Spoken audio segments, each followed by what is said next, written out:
What's up, everybody? Tony Pizzica here. We're going to be talking about WWE TLC versus NXT Takeover REvolution, which, by the way, REvolution, I still not on board with it. I don't.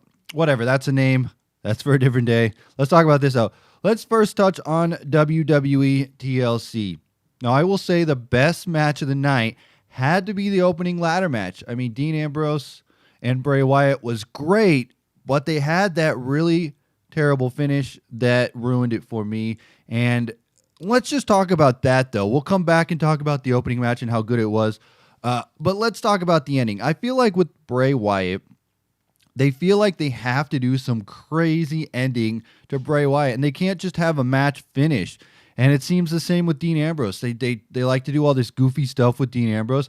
Yes, it's cool. I like Dean Ambrose. Yes, it's cool. I like Bray Wyatt. But having a TV explode in his face, I don't know that I like that. I would rather them have both of these men go out there and put on a 5-star wrestling match, beat the shit out of each other, and then one man get the true victory. Because you know this is going to lead to another match at Royal Rumble, or at least both of them being in the Royal Rumble itself. But I think what we're looking at here is Bray Wyatt was getting his ass kicked. Dean Ambrose was about to hit him with a monitor and finish it off. And then, boom, that was it. Bray Wyatt got the victory. So it made the victory look kind of cheap. And I feel like they do that a lot with Bray Wyatt. I feel like they make a lot of cheap victories for him when they should just let him win fair and square. I understand they're trying to make that character, that crazy off-the-wall character, the demented one, and then you have the lunatic. And you think that Dean Ambrose and Bray Wyatt would be a dream match made in heaven, you know. But instead, it's like I will say about the whole show, it's like they have the talent. Like, I love Dean Ambrose. I love Bray Wyatt. I love Luke Harper. I love Dolph Ziggler, which that match stole the show. Dolph and Luke Harper, that ladder match was awesome. I know some people said it wasn't a great ladder match. It wasn't, up there with the big time ladder matches that you can say maybe the Hardy Undertaker one, which was still my favorite of all time probably. But I will say that out of the whole show, that was great. And like I said, you put that match, the ladder match, and then you put the Dean Ambrose Bray on another show in the mid and in the opening. Man, you got a great show. But they go back to the same stuff they always do. And here's what I will say though. I will say that they tried. WWE has the talent.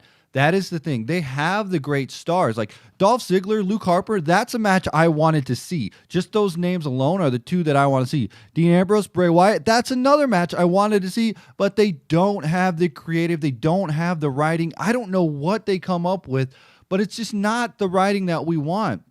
And let's take a look at NXT TakeOver. They open the show and give us exactly what we want to see, and that is Kevin Owens. Everybody was talking about Kevin Steen on the independent scene. He was like the last indie darling that everybody wanted to see sign. We thought he was never, ever, ever going to make it to the big dance, and he debuts with a phenomenal contest against CJ Parker. We got to see the cannonball splash in the corner, which I love that move. And we're not going to see any of the package pile driver. I know that, and I understand that because it's a move that's kind of dangerous, and WWE wouldn't allow it. So I understand that. But CJ Parker delivered that palm strike and busted Kevin Owens open, blood everywhere. And it was just a great contest, and it made him look very strong. And it was awesome that Drake Younger was reffing at the same time. He's like, nah, dog, I'm good. Let me bleed. And they let him bleed. And then to credit to WWE, or kudos to WWE, they actually did video of Kevin Owens getting stitched up, and they put it on their YouTube page. So credit to them for actually acknowledging that their doctor can do some work. I think it has something to do with the CM Punk thing. Maybe not, but I still think it's cool that they let the blood happen. They didn't stop the match, and they stitched him up, and they were ready to go. And there you go, because it is on their own network. They can do whatever they want on their own network, and it doesn't have to worry about the TV people, and it was great. Another great thing was Finn Balor. Yes, Finn Balor got a holy shit chant on his entrance. If you have not seen the entrance, go back and watch it. It puts Undertaker's entrance to shame. I don't know really if it beats any. Well, it was right up there as one of the top entrances of all time in WWE. And this was only the first time he did it. Just imagine at WrestleMania Imagine. I think Triple H's last year at WrestleMania was one of my favorite, probably because I was there and the lights and everything was crazy. But here's what I will say. I was privileged enough to see Finn Balor as Fergal Devitt in New Japan and with the Bullet Club. And, you know, I love the guy. And even being able to see him do the face paint thing and the body paint, I still marked out for that because I was like, yes, this is exactly what they need to do. They need to use it on a big moment and make it awesome. And it was awesome, and it was great, and the match was awesome, and it was a fun match, and they get the victory, and he looks like a badass, and Hideo Itami looks like a badass, and the Ascension loses. It all just played out very, very well. Another thing I liked was the Divas match. The Divas match looked great. I think Charlotte looks great anytime she's in the ring. And I think that Charlotte, when she moves up to the main roster, hopefully she doesn't, because I want to see her have success in the main Divas roster, and hopefully we can have like a Trish Stratus, Lita type feud with her and AJ or Paige or something. But I feel like she's good where she's at. Let her stay there and let her keep doing what she's doing on NXT, and that's exactly how I like it, and keep it going that way. And let's talk about the main event of the evening. Sami Zayn finally capturing the NXT title with a very, very intriguing ending to the match. And I like this because I did not expect it to go this way, but I like the way that they did it. Right, Sami Zayn for months has been trying to get the NXT title. He was right about to get it last time we had the NXT special, but Adrian Neville pulled the ref out, and then that was it. So what I see is that Sami Zayn tried and came down to the end, and the NXT title was in the ring, and he could have hit Adrian Neville with that title, and he could have won on a cheap victory. The ref was down, and he would have got it, but he put the belt down, and he decided not to. And Sami Zayn wins on his own. No interference, no cheap stuff. He wins, no weapon shot from the belt. And he's winning. And this was very, very intriguing. They didn't do a lot of stupid, gimmicky stuff like TLC with an exploding TV in his face. They did stuff that made sense, right? He looks to the crowd. He wonders, should I use the belt? He puts it down. He ends up getting the victory without using the belt, and it is great. And then he hugs his best friend, Kevin Owens, in the middle of the ring. And the crowd goes wild. They hoist him up, confetti all 9 yards. All the people love him. And then out comes Kevin Owens at the end. Boom, throws him down. And then we get a powerbomb on the ring apron. Holy shit, he did some indie move on WWE television, and I love it. And the crowd goes wild. And that catapults Kevin Owens right up to the main event. Whether he's going to have a title shot right away, who knows? But this is great. This is so good because they build up Sami Zayn in such a way that I am very, very intrigued with Sami Zayn. Here is what happens, right? You make it so Sami Zayn is like this underdog story for so long that you want to cheer him and you want to see him get his moment of glory. And right when he gets his moment of glory, they take it away from him immediately, just like that, with Kevin Owens turning on him and powerbombing him into the ring. And I think it's great.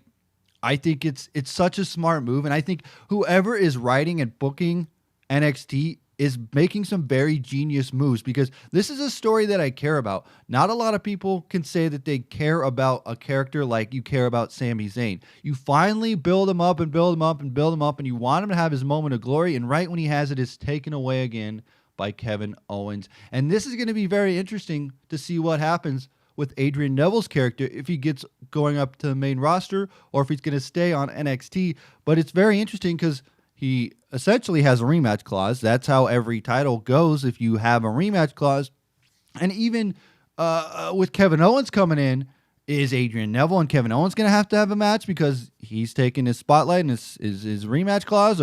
And we know Kevin Owens is going to have an interview next week on NXT, and boy, am I excited for this. Just listen to the way I'm talking about NXT and the way I talked about TLC. It's not the fact that I'm an indie fan. Well, you know what? I am an indie fan, and I like independent wrestling. Independent wrestling gives you things that you won't ever see in WWE. Just watch stuff like New Japan. I say New Japan is one of the number one promotions, if not the number one promotion in the world. It's got so many great athletes, so much great wrestling, and it gives us things that we want to see. It's like WWE TLC put on a gimmick pay-per-view. And this is what they do. They put on the gimmick pay-per-view so people buy it. They're like, oh, well, there's tables, there's going to be ladders, there's going to be shit. Okay, I'll buy this. And then we watch it. It's like subpar. It's like what I want out of WWE is what I'm getting out of NXT. That story with Sami Zayn, we don't have that with anybody else in the WWE. There isn't a face like that right now that has that story like that. Yes, you could say that Daniel Bryan sort of had that kind of story, but I feel like this is more intriguing than the Daniel Bryan story to me right now, because once Daniel Bryan won the title at WrestleMania, he's gone and there's no more Daniel Bryan. A lot of people can say that Roman Reigns returning at TLC was great. He looked great there. Yeah, he looked good, but on the microphone, he's still not up to par. And that's, I want WWE to be good. I do. I truly want them to succeed because I like good wrestling and I want to see good wrestling, but they don't give us that. And NXT is the closest that we're going to get to good wrestling from WWE. I want Sami Zayn to stay in NXT. I want Adrian Neville. I want Kevin Owens. I want Finn Balor. I want Hideo Itami. I want them all to stay down there in NXT because I feel like if they move up to the main roster, they're going to get lost in the shuffle. I feel like if you bring up Adrian Neville, he's going to turn out to be like a Kofi Kingston or an Evan Bourne, where he has his run for a while. He gets lost in the mid-card shuffle, and then he's just one of those guys that stays around until they don't know what to do with him, and they push him back to NXT, kind of like a Tyson Kidd or a Justin Gabriel or something like that. To their credit, they got lucky by going back to NXT, which I think is a good spot to be. But all in all, I don't know why the WWE TLC was the way that it was. I feel like if you put on a show as good as NXT was, and I know that everybody thought it was everybody I've talked to thought it was a great show. I don't know one person that gave it a negative response. I really don't. There's really not one person I've talked to that said, man, that NXT was bad. No, I had friends who haven't watched wrestling since like the Attitude Era or like for a long time. That I had them watch NXT, and they're like, oh my God, this is awesome. This is great. I think the main problem with the big show, the big WWE show, the main roster, I guess we can call it, is that they always feel like everything needs to be storyline driven with big Hollywood written stories. Like you look at the way they did the ending to the pay-per-view. You had a TV explode in his face. Ridiculous, yes. Did it look good? I don't know. That's for you to say. I didn't like it. I thought it reminded me of like that time Hogan got blasted into the face from that cameraman when he's fighting Yokozuna. That's the way I saw that one. But what they think they need to do is make it like this intriguing, elaborate story when you can give us these little stories that NXT gives us. Like the Sami Zayn thing I was talking about. All you do is you do the simple little thing where you build it up where Sami Zayn, Kevin Owens, they have been friends forever. They were on the independent scene forever, and then Kevin Owens was the last one to get called up. And we get it. We understand. Hey, good job, man. We're friends. You finally made it. You got the title. Boom, powerbomb on the ring apron, and boom, you have a story right there. You don't need an exploding TV. You have one move that looks very devastating, a powerbomb on the ring apron, and then Kevin Owens looks like a superstar. I mean, it's simple. It's not rocket science here. I feel like half the time they think that they need to do these 2-hour promos to build a story and then have a car wreck with a guy doing a explosion to blow up a car, and then he comes out of an ambulance, and then a TV explodes in his face, and then that's the story. You can build stories by having intriguing conversations, by having intriguing moments, by letting these guys go out there and wrestle. Yes, wrestling can still be a story. I don't think WWE really thinks that anymore. I don't think WWE thinks that wrestling is a story. I don't think they think that. I think we build the story, then they wrestle. No, you can still have a story in wrestling, and that's the way that I don't know. My final thoughts on all of this, the NXT TakeOver was phenomenal.